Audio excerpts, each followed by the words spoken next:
Mari kita tundukkan kepala, kita berdoa mohon pimpinan Tuhan. Kami bersyukur untuk di hari perhentian di bulan yang baru yang Tuhan berikan di minggu pertama di bulan Juni ini. Tuhan kembali kumpulkan kami di rumah-Mu, supaya kami tahu mengucap syukur, supaya kami tahu diajar kebenaran firman, bagaimana Engkau terus memimpin hidup setiap kami. Jangan tinggalkan kami, berikan firman untuk dapat kami hidupi. Juga tolong hamba-Mu ketika memberitakan kebenaran, isi hati-Mu boleh disampaikan kepada jemaat-jemaat-Mu. Inilah seru doa kami. Terima kasih Tuhan. Demi Kristus kami berdoa. Amin. Silakan duduk Bapak Ibu saudara yang kasih Tuhan. Shalom, selamat pagi. Hari ini saya akan sampaikan satu tema tentang membaca tanda zaman dari Matius pasal 16 ayat 1 sampai ke 4. Nanti dari bagian demi bagian ayat kita akan membaca keempat ayat tersebut. Saya mau mengawali saudara, kalau kita ditanya bagaimana hari ini, apakah akan terang, cerah, atau akan hujan? Lalu ada orang yang menjawab, menurut saya hari ini bisa terang, hari ini juga bisa hujan. Jadi waktu dia jawab itu, sebetulnya dia tidak sedang menjawab apa-apa. Karena kemungkinannya memang dua, nggak ada salju di Jakarta atau di Indonesia. Kemungkinannya kalau nggak panas ya hujan, begitu, dua aja gitu. Jadi kalau dia jawab bisa panas, bisa hujan, ya dia sedang tidak menjawab apa-apa. Tetapi ketika kita merenungkan tentang tanda-tanda zaman yang akan kita lihat dari Matius pasal 16 ayat 1 sampai 4, mari kita melihat di awal dari ayat yang pertama.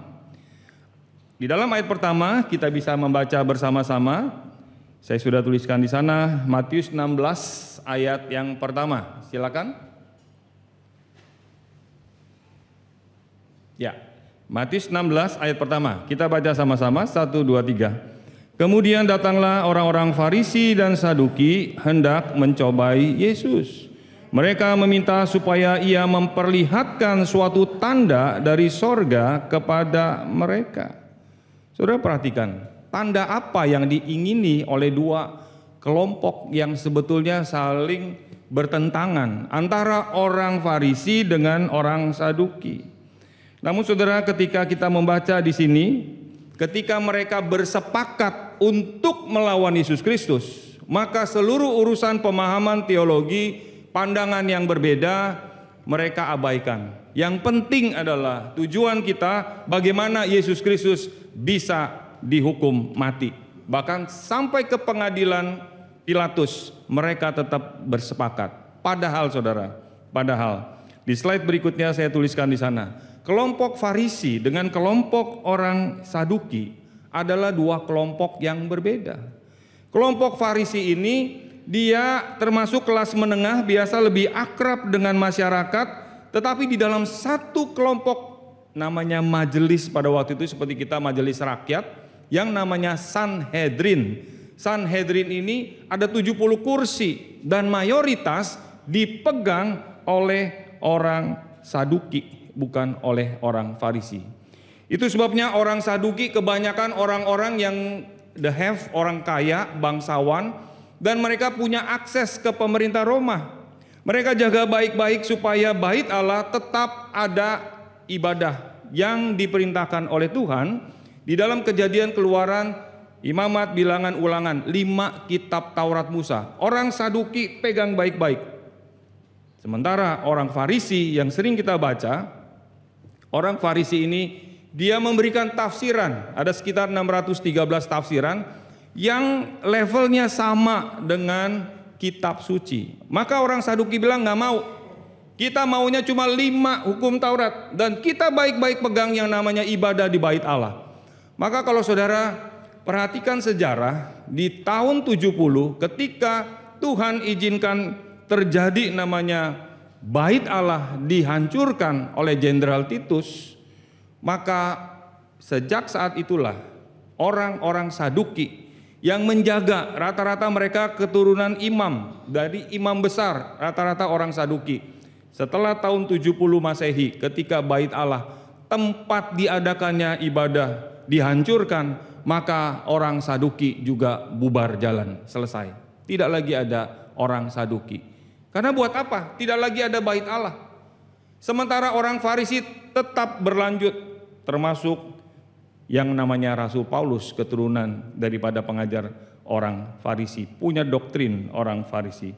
Nah, ini perbedaan-perbedaan dari sisi pengaruh mereka di tengah masyarakat. Orang Farisi bisa bergaul dengan masyarakat. Jumlah mereka memang lebih sedikit di 70 kursi tadi, Sanhedrin, majelis. Tetapi mereka punya pengaruh yang besar. Jumlah mereka jauh lebih banyak. Penafsir katakan jumlahnya ada 6.000 kurang lebih. Kita tidak tahu secara pasti jumlah orang Saduki. Jadi sangat sedikit, tetapi di tengah pengaruh majelis mereka punya kekuasaan yang besar. Apa yang saya mau sampaikan, saudara? Doktrinnya berbeda. Orang Saduki nggak percaya yang namanya malaikat, setan, iblis, kekekalan, nanti kalau mati kemana, udah selesai aja. Kalau sudah mati jiwa selesai, itu kata orang Saduki. Tapi kata orang Farisi enggak, setelah mati masih ada kehidupan yang kekal, masih ada upah yang menanti. Orang Saduki bilang enggak, makanya terjadi perdebatan di antara mereka. Dan Paulus waktu itu dibela orang Farisi, ini enggak ada masalah, Paulus sesuai dengan doktrin kita. Saudara perhatikan di dalam bagian ini. Di dalam ayat pertama, ketika mereka bersepakat hendak menjatuhkan Yesus Kristus, mencobai, mana tandamu bahwa engkau adalah anak Allah, bahwa engkau adalah Allah sejati. Coba berikan tanda yang dari surga. Padahal pada waktu itu udah banyak tanda-tanda, mujizat, kesembuhan sudah terjadi. Tapi ada seorang ahli berkata, pada waktu itu pun banyak dukun-dukun, banyak orang-orang paranormal yang bisa menyembuhkan orang sakit. Sehingga kalau mencari bukti keilahian Yesus Kristus hanya karena orang sakit sembuh, dukun juga bisa, kurang lebih kayak begitu. Sampai hari ini, saudara, sampai hari ini. Kalau kita menjadi orang Kristen, mau menjadi pengikut Kristus, hanya mencari kesembuhan, maka kita tidak lebih dari orang-orang yang tidak mengenal Tuhan. Karena banyak di sana pun di luar kekristenan yang kembali kepada Alkitab juga bisa memberikan kesembuhan fisik. Tapi kesembuhan rohani, kesembuhan jiwa tidak pernah didapatkan kecuali oleh Sang Pencipta manusia yang kita kenal dalam pribadi Yesus Kristus. Apa yang saya mau tekankan di bagian ayat pertama? Mereka punya motif satu. Bagaimana mencobai. Kata mencobai bermakna negatif. Artinya adalah bagaimana kita bisa membuat kita tes orang ini supaya dia gagal, dia bingung dan kita dapati gagal. Testing. Inilah kesepakatan orang Farisi dengan orang Saduki. Demi supaya Yesus Kristus bisa dicobai, gagal, membuktikan dirinya sebagai anak Allah, mari kita bersepakat.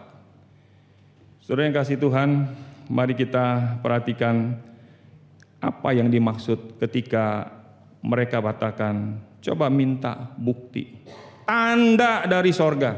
Tanda apa? Kalau di dalam perjanjian lama ada dalam kitab Keluaran pasal 4 ayat 8 sampai 9, Tuhan beranugerah kasih tahu Musa, "Hei Musa, kamu memang manusia biasa, bahkan kamu gagap." Seperti beberapa waktu yang lalu ada pengkhotbah menceritakan di sini, mau ngomong dulu saya punya teman juga gitu, gagap. Aku gitu punya, itu Musa. Musa juga seorang yang gagap. Tapi karena Tuhan mau pakai Musa, aku sertai kamu. Saudara kalau baca kisah Musa sampai terakhir dia sebelum mati, dia khotbah dari pagi sampai malam, mungkin sampai sore atau menjelang malam dengan lancar. Siapa yang membuat lidah, kata Tuhan? Bukankah aku yang buat lidah? Maka kata Tuhan, aku kasih tanda nih cerita tanda, bahwa engkau adalah orang yang aku utus. Maka Musa pada waktu itu punya tongkat, kata Tuhan, lemparkan tongkatmu di depan Firaun. Maka tongkatmu akan berubah menjadi ular. Nanti kamu pegang lagi ekornya, nanti berubah lagi jadi tongkat. Demikian juga masukkan tanganmu ke dalam sakumu, keluarkan. Ketika dikeluarkan tangannya jadi kena kusta, masukkan lagi, lalu sembuh. Itu tanda-tanda dari sorga yang menyatakan bahwa engkau adalah bukan Musa yang cuma sekedar gembala kambing domba. Kamu bukan Musa yang sekedar ditolong di Mesir, dibesarkan di dalam kerajaan Mesir, bukan. Tetapi engkau adalah Musa yang sungguh-sungguh aku buktikan, kasih tanda kepadamu. Sekarang di ayat pertama, orang-orang Farisi, orang-orang Saduki bersepakat, mari kita sepakat minta tanda dari Yesus Kristus. Apakah dia sungguh-sungguh diutus oleh Allah? Saudara kasih Tuhan, waktu saya renungkan bagian ini, sebetulnya tanda-tanda itu sudah lebih dari cukup. Lebih dari cukup. Cuma mereka memang punya niatan, kita tidak mau terima Mesias yang jadi Mesias Allah sejati dari anak tukang kayu Yusuf yang katanya lahir dari seorang perawan Maria. Nggak bisa.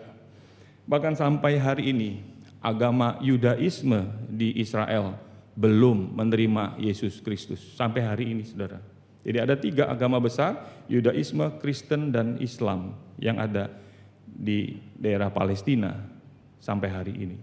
Di hal yang dikatakan oleh orang-orang Farisi dan ahli Taurat ini, kasih kami tanda-tanda yang menyatakan bahwa engkau Yesus adalah Allah. Apakah Tuhan Yesus ikutin? Oh, kamu minta tanda, sini aku kasih tanda. Mana batu? Sini aku rubah jadi roti. Bisa nggak, saudara? Bisa. Tapi Tuhan lakukan? Tuhan nggak mau. Tuhan tidak mau diperintah, Kristus tidak mau diperintah oleh orang Farisi maupun orang Saduki. Termasuk ketika di Matius pasal 4, iblis mencobai Yesus Kristus. Iblis tahu dia adalah Allah sejati. Engkau ubah ini roti, engkau ubah ini batu jadi roti, engkau jatuhkan dirimu, nanti ada malaikat yang akan menatang engkau. Apakah Yesus ikuti? Enggak, dia nggak mau.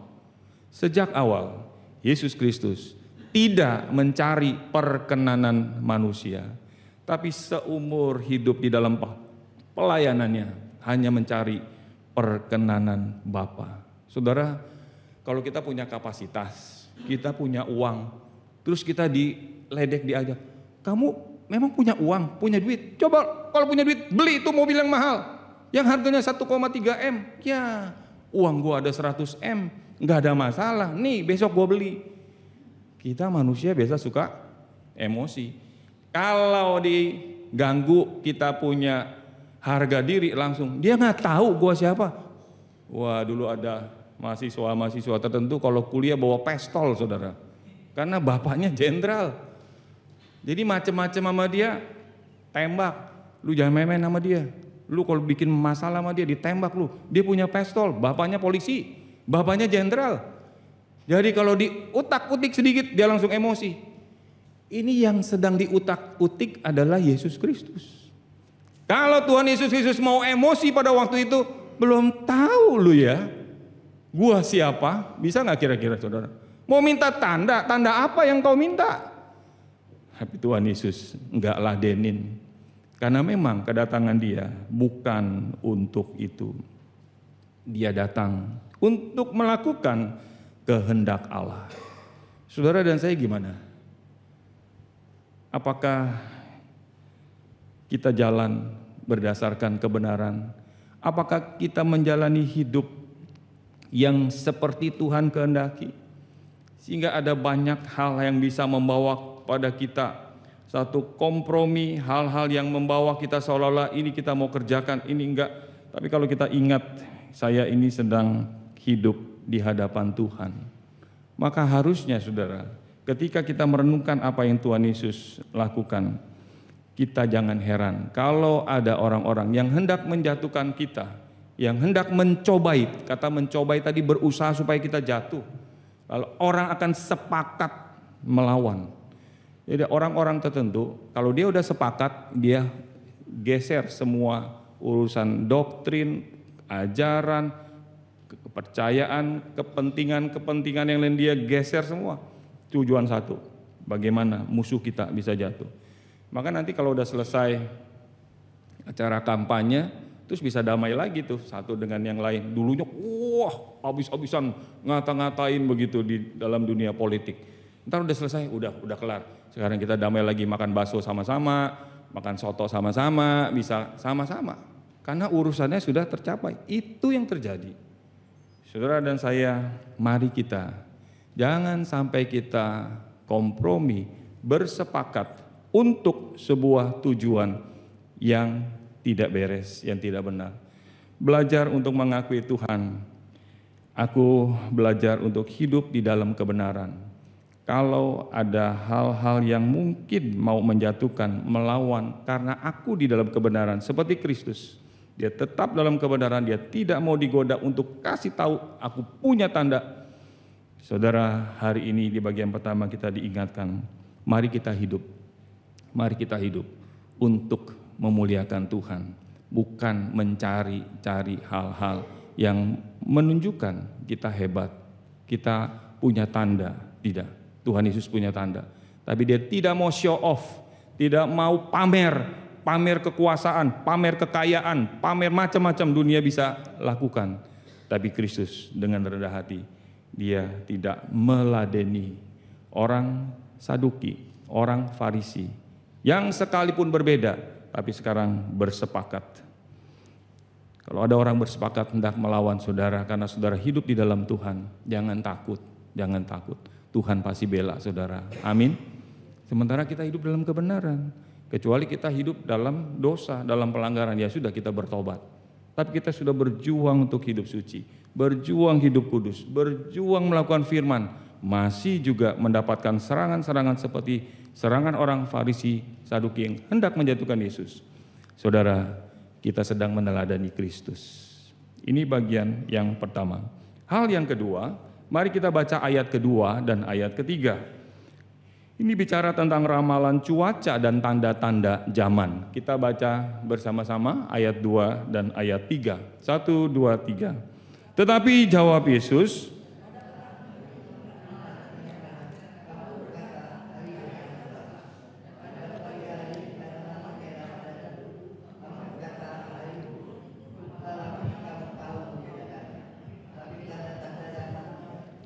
rupa langit kamu tahu membedakannya.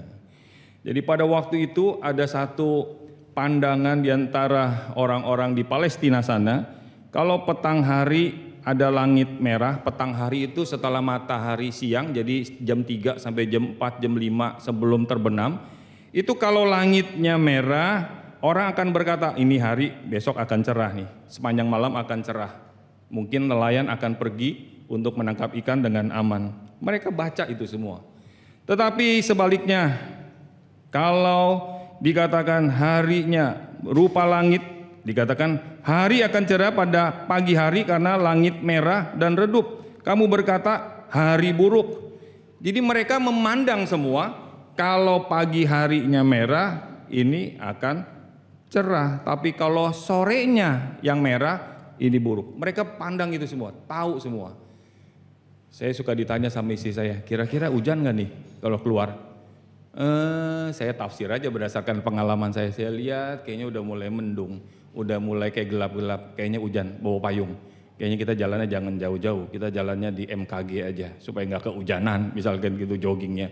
Saya tafsir berdasarkan pengalaman saya. Dari 10 kali tafsir, mungkin 7 kali betul, tapi 3 kali salah. Terus saya pikir, ya namanya kan tafsir. Namanya tafsir kan bisa salah. Kita kira-kira berdasarkan pengalaman. Jangankan saya, BMKG saja kalau tafsir, hari ini akan panas sekali, akan hujan. Nggak tahunya nggak kejadian. Kira pikir nggak panas. Jakarta pernah 35 derajat saudara. Jadi orang pada tanya, kenapa panas? Buka handphone, 35 ternyata. Ini nggak ada ceritanya. Anomali cuaca ini bisa 35 derajat. Kita bisa salah. Demikian juga pesawat SQ 321 dari London mau pergi ke Singapura. Setelah 10 jam terbang, tanggal 21 Mei waktu saya ulang tahun, tiba-tiba terjadi turbulence. Turbulence itu menurut yang saya baca, mungkin saudara di sini ada yang pilot bisa kasih tahu saya kalau salah. Karena ada jemaat di satu gereja, ada anggota jemaatnya pilot. Jadi kalau ngomong salah bisa diprotes sama dia. Jadi para pilot bilang kalau ini karena awan bisa kita lebih gampang prediksi. Tapi karena udara, wah ini susah. Clear Air Turbulence, itu CAT, CAT. Ini bagaimana memprediksinya? Orang cerah kok.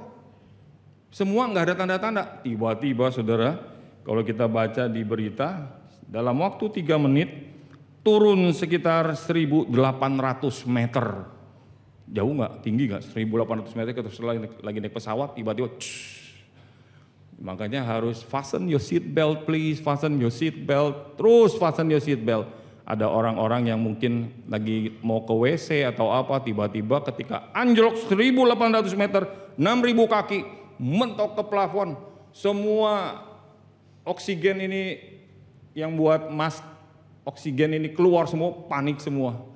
Ada satu orang meninggal, kata udah umur 70-an, dan puluhan orang luka-luka, bahkan ada yang sedang masih dirawat di ICU. Karena apa saudara? Tidak bisa memprediksi bahwa akan ada turbulensi 1.800 meter tiba-tiba turun itu pesawat sehingga di mendarat, pilotnya mendarat di Bangkok.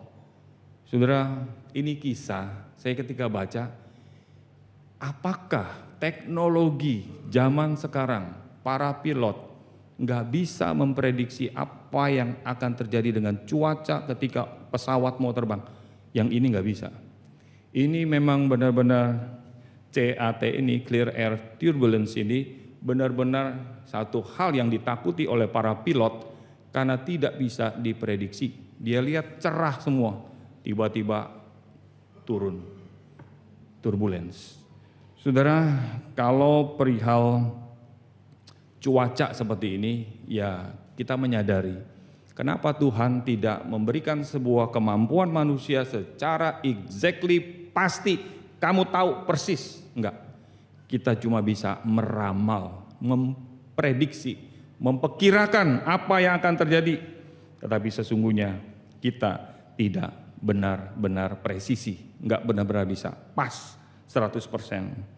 Namun ketika Tuhan Yesus katakan di dalam ayat kedua, ayat ketiga, rupa langit kamu tahu, kapan itu cerah, kapan itu tidak cerah, kapan buruk, kapan baik, kamu tahu, kamu paham, kamu bisa lihat itu semua. Dengan teknologi minimal 70, 80, 90% kamu tahu.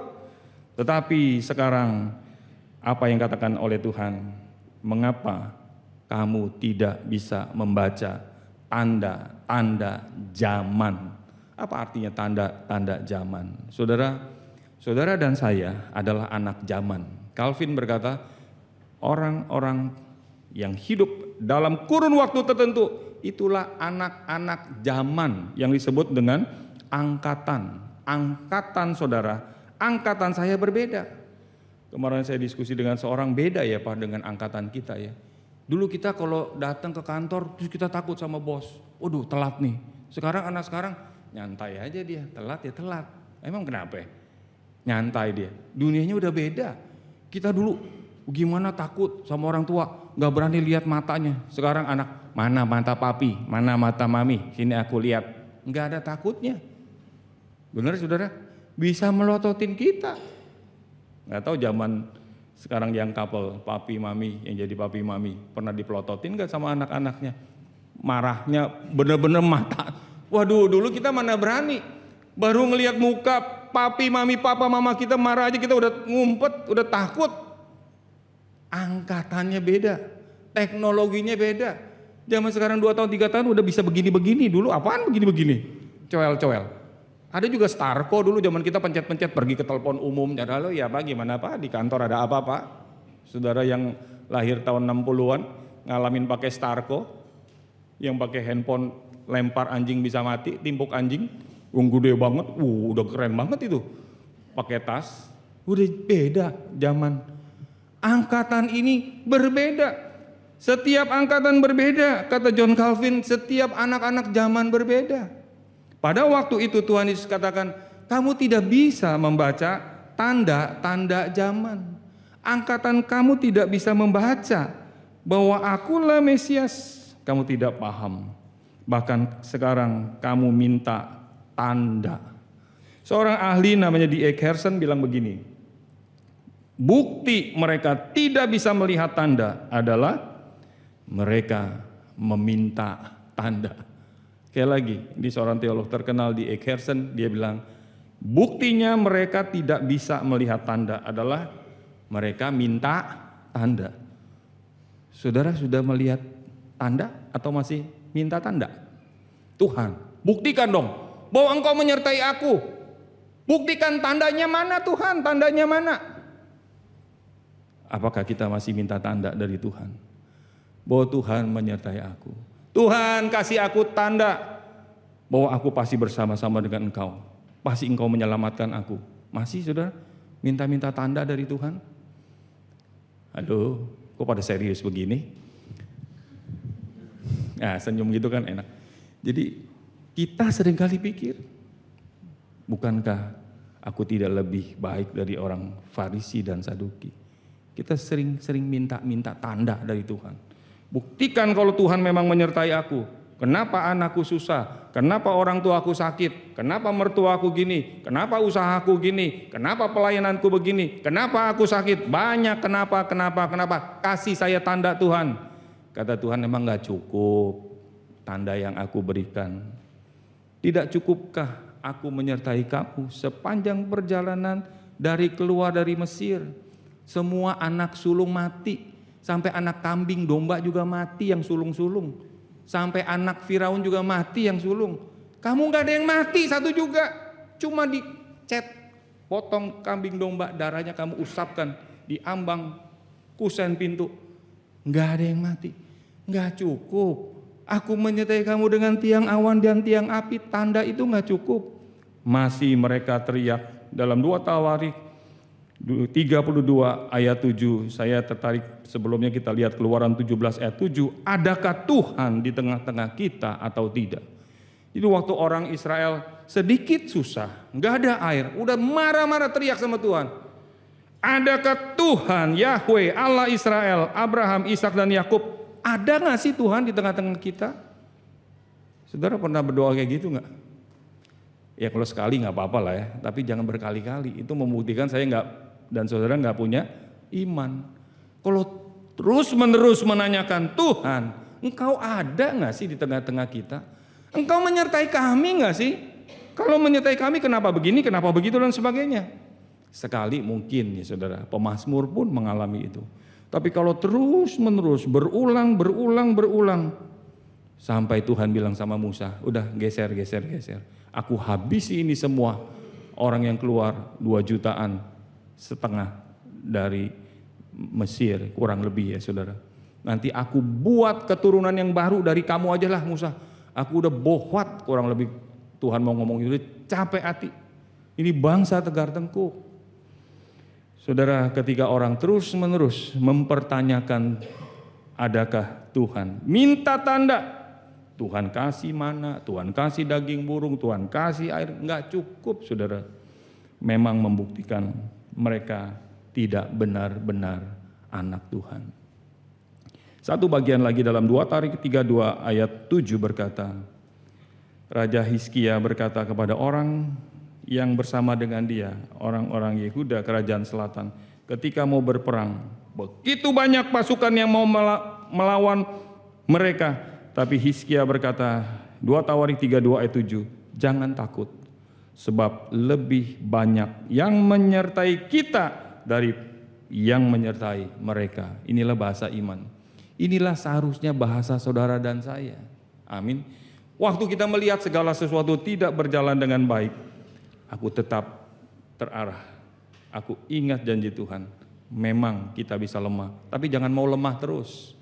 Kita bisa kadang-kadang Tuhan izinkan itu mengalami masa-masa di dalam lembah kekelaman. Tapi enggak ada pemazmur terus di dalam lembah kekelaman enggak naik-naik, enggak ada. Tuhan izinkan, tapi kita harus naik lagi. Tuhan, jangan tinggalkan aku. Engkau tetap menyertai aku seperti janjimu. Yang menyertai kita jauh lebih banyak. Kamu enggak lihat, kamu cuma lihat mata jasmani. Lihatlah dengan mata rohani. Amin saudara. Waktu kita berkata, Tuhan, aku sudah beriman kepadamu sejak aku muda. Daud berkata, dari muda Aku tidak pernah melihat orang yang bergantung dan berharap kepada Tuhan, anak cucunya meminta-minta roti. Pegang janji Tuhan. Bukan mau jadi penganut teologi kemakmuran, bukan. Tapi kita percaya Tuhan tidak pernah meninggalkan saudara dan saya. Amin. Ini janji yang kita harus pegang. Jangan lepaskan itu. Enggak perlu lagi Tuhan. Cukup anugerah-Mu. Aku enggak perlu lagi tanda-tanda yang aneh-aneh. Karena aku tahu siapa yang aku percayai. Kalau saudara sudah masuk ke dalam ayat 2, ayat 3, kita sudah lewat urusan tanda. Aku tahu Tuhan menyertai aku. Seperti Tuhan Yesus katakan, kamu tidak tahu. Tanda-tanda ini sudah nampak. Aku datang dari atas. Tapi kamu masih minta tanda. Aku cuma kasih tanda, yaitu tanda Nabi Yunus. Saudara kalau baca di dalam Matius pasal 12, di sana diuraikan ketika mereka minta tanda, Tuhan bilang, aku hanya memberi kamu tanda Nabi Yunus. Apa itu tanda Nabi Yunus? Minta tanda macam-macam, satu tanda aja kata Tuhan Yesus, tanda Nabi Yunus. Mereka pasti tahu kisah Nabi Yunus. Masuk ke perut ikan 3 hari, lalu dimuntahkan kembali, keluar hidup lagi. Harusnya Yunus sudah mati. Ini mau cerita apa? Itulah aku. Yunus dalam perjanjian lama, sekarang dalam perjanjian baru, aku akan mati masuk dalam kubur 3 hari, lalu bangkit. Cukup udah buat kamu itu aja. Enggak ada yang lain, enggak perlu tanda yang lain. Lihat bukti sejarah, Allah datang melalui pribadi aku. Ini aku tandanya udah di depan kamu, kamu masih belum bisa melihat. Waktu saya renungkan mempersiapkan bagian ini, Tuhan, kalau Tuhan tidak membuka hati saudara, Tuhan tidak buka hati saya, mau ada orang mati di depan bangkit kembali, saudara tidak akan bergerak apa-apa. Makanya kalau kita bisa, Tuhan terima kasih, Engkau menjamah aku. Kok aku bisa percaya kepada Kristus Tuhan, walaupun aku tidak lihat. Kenapa aku bisa beribadah, menikmati firman, menikmati penyertaan-Mu. Itu artinya saudara dapat anugerah Tuhan. Jangan sia-siakan setiap kesempatan, termasuk di gereja ini. Tidak selamanya saudara dan saya ada di tempat ini. Kita bersyukur kalau kita bisa belajar baik-baik firman Tuhan. Kita bisa bertumbuh bersama-sama. Semua akan berlalu. Kemarin saya WA anak-anak saya, semua yang kelihatan sifatnya hanya sementara. Bukankah saudara suka yang kelihatan? Saya juga suka yang kelihatan. Hari ini Tuhan ingatkan, saya ingatkan anak-anak saya yang kelihatan, apa aja yang kelihatan? Semua sementara. Anak, cucu, menantu kelihatan sementara. Harta semua sementara. Lalu yang gak kelihatan apa Pak? Hidup kekal kelihatan? Gak kelihatan. Sorga kelihatan? Gak kelihatan. Itulah yang bersifat kekal. Cari yang tidak kelihatan yang bersifat kekal. Yang kelihatan pasti Tuhan cukupkan. Gak usah takut. Cuma sementara. Sementara. Sekali lagi, sementara. Itulah kitab pengkhotbah, hidup di bawah matahari. Kesia-siaan atas segala kesia-siaan. Segala sesuatu adalah sia-sia. Kata sia-sia berarti sementara. Hebel, vanity, artinya seperti uap. Yang ketiga, yang terakhir, kalau Tuhan Yesus sudah kasih dirinya, ini aku, kamu masih minta tanda, aku sudah beri anugerah, sebentar lagi kamu akan selesai nih. Israel, bait Allah yang kamu begitu banggakan, akan dihancurkan di tahun 70. Sekarang ketika kamu ngotot, terus menerus minta tanda, mari kita baca ayat yang keempat, yang terakhir. 1, 2, 3. Angkatan yang jahat dan tidak setia ini menuntut suatu tanda, tetapi kepada mereka tidak akan diberikan tanda selain tanda Nabi Yunus. Lalu, perhatikan, lalu Yesus meninggalkan mereka dan pergi. Kalau orang terus ngotot minta tanda, padahal tanda anugerah sudah diberikan, akhirnya apa saudara? Anugerah akan meninggalkan. Yesus meninggalkan mereka. Jangan main-main dengan anugerah Tuhan. Jangan main-main dengan kasih Tuhan. Kalau orang sudah mengecap begitu banyak anugerah kebaikan Tuhan, semua anugerah sudah diterima, masih tetap aja ngeyel minta tanda. Yesus meninggalkan mereka. Tanda Nabi Yunus sudah cukup. Kristus mati. Hari ketiga dia bangkit, naik ke surga. Tadi puji-pujian mengingatkan kita ada pertemuan. Di mana? Di udara, bukan di airport, bukan pertemuan di Kelapa Gading, di udara, dimanapun kita berada di udara. Itu bicara tentang second coming, kedatangan Kristus yang kedua. Semua akan dibangkitkan dari kubur, dari krematorium, dari mana-mana tempat, termasuk di bawah laut yang mungkin gak ketemu. Semua yang percaya Tuhan akan dikumpulkan, dan orang-orang yang mendahului kita menurut 1 Tesalonika juga akan dikumpulkan menyambut Tuhan di angkasa. Kalau saya renungkan lagu itu, saudara renungkan baik-baik lagu itu, harusnya membawa hati kita banyak kali terhibur. Betul? Ketika kita sulit membesarkan anak, ketika kita bergumul dengan penyakit, kelemahan, Tuhan terima kasih. Ini cuma sementara. Maka kalau senang jangan terlalu senang. Kalau susah juga jangan terlalu susah. Biasa-biasa aja karena Tuhan menyertai kita. Itu yang luar biasa. Banyak orang kalau senang banget. Susah-susah, aku paling susah sedunia. Sedunia aku paling susah, tahu nggak? Waduh, nggak ada orang yang susah. Enggak, gue paling susah sedunia. Akhirat kalau perlu. Enggak lah saudara, banyak orang yang lebih susah dari saudara. Banyak orang lebih menderita dari saudara. Kalau saudara jadi pendeta, jadi hamba Tuhan baru tahu. Ada orang-orang yang cerita, saya susah pak, saya lagi menderita. Aduh, yang satu, saya juga susah pak, saya menderita. Jadi yang susah A, susah B, susah C. Saya pikir-pikir mana yang paling susah ya? Si A, si B, si C. Nggak tahu si D. Ada yang lebih susah lagi. Saya pikir tiga ini, nggak tahu ada orang lain di belakang yang lebih, saya nggak tahu. Jadi saya renungkan ternyata memang kita di dunia seperti ini sementara. Maka kalau dapat anugerah jangan sampai dilepas anugerah itu. Pegang baik-baik, pegang baik-baik. Kiranya hari ini kita berpikir dan merenung dan berdoa pada Tuhan. Waktu kita ikut perjamuan Tuhan sebentar, Kristus yang adalah Allah sejati, manusia sejati, merendahkan diri paling rendah, dan kemuliaan ada di atas kayu salib. Kalau saudara menghargai pengorbanan Kristus, Tuhan tidak akan pernah meninggalkan saudara. Amin. Tapi kalau kita masa bodoh, asal-asalan, minta tanda terus, komplain terus sama Tuhan, itu tanda-tanda telah nyata. Bukan hujan akhir telah tiba seperti pujian tadi. Tanda-tanda telah nyata, Tuhan sebentar lagi tinggalkan saudara. Karena saudara tidak mau mendekat, malah menjauh, melawan, menantang, mencobai Tuhan. Kiranya ayat 4 ini tidak terjadi kepada saudara dan saya. Biarlah cukup buat orang Farisi sama orang Saduki. Maka tangan saya ke sana tuh, biarlah cukup, kan gak ada orang kan. Kalau ke sini kan bahaya. Biarlah cukup buat orang Farisi dan orang Saduki. Tapi saudara dan saya, mari kita datang mendekat ke salib Kristus. Amin. Mari kita bangkit berdiri, kita mengucap syukur pada Tuhan buat anugerah demi anugerah yang sudah kita terima. Kami bersyukur atas anugerah Tuhan. Kami diselamatkan karena anugerah. Kami berjalan pun karena anugerah Tuhan. Kami bisa menjalani hari-hari kami.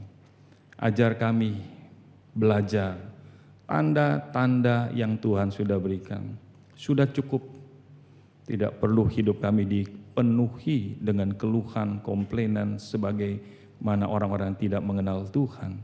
Tapi ajar kami mengimani seperti Nabi Elisa, seperti Raja Hizkia yang menyertai kami lebih banyak daripada yang menyertai mereka.